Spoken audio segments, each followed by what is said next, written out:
I'm just saying, I think it's a good idea. All right. Well, you know, let's ask Alicia Keys, because the woman knows everything. Come on over, Alicia. Girl, bring this is our surprise guest today. We did not know that you were coming, darling. This is a surprise. We're so glad you're here. We saw you performing at the MTV Awards. Yeah. You performed with Jay-Z at the end, Off the Hook, that great song, New York, and then there was a little surprise on stage afterwards, wasn't there? Of which I'd rather not speak about because the performance was so phenomenal that it really doesn't matter about anything else. But well, then we won't. But Thank you. But we really want to. But you know what?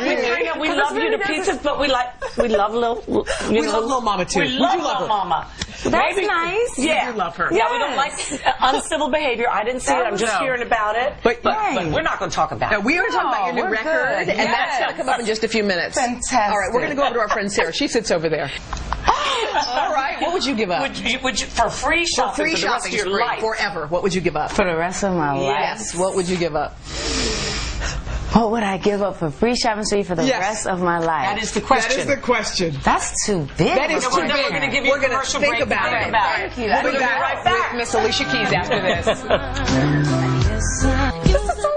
You're so fast. We didn't know Alicia was going to be here today. We're so excited. While she really doesn't need an introduction at all, Alicia Keys is a 12-time Grammy award-winning singer-songwriter. And now she's out with a new single called Doesn't Mean Anything, which she's going to perform live on the Plaza coming up November 24th. And it's so great to have you back. So glad to be back. You know, when I first saw her, Mr. Clive Davis, of course, legendary in this world. Boy, I'm so excited that he's engineered this comeback for Whitney, too. You know? Definitely. But so many people first saw Whitney at this big Grammy party he gives the night before the Grammys out in the Beverly Hills Hotel.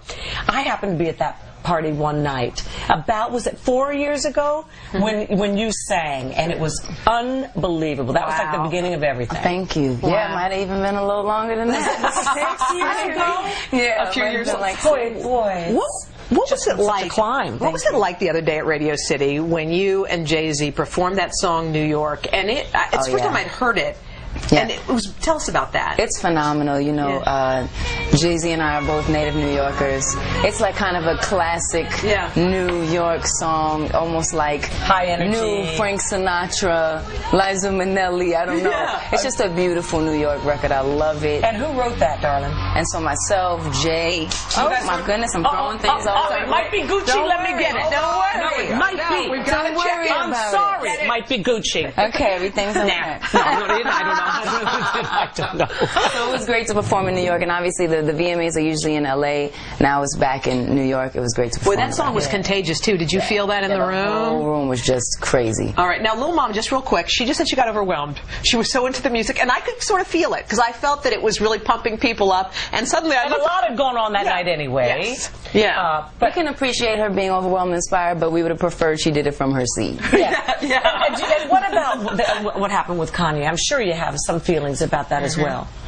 You know, I think that obviously he knew that that wasn't probably in best taste in retrospect, and I think that he realized that that wasn't quite the right thing to do. Right. So I'm sure that he's apologetic, and I know he already did apologize. He did call Taylor Swift yesterday, right. He sure and did. she accepted his apology. A lot of bad behavior going on, Alicia. It was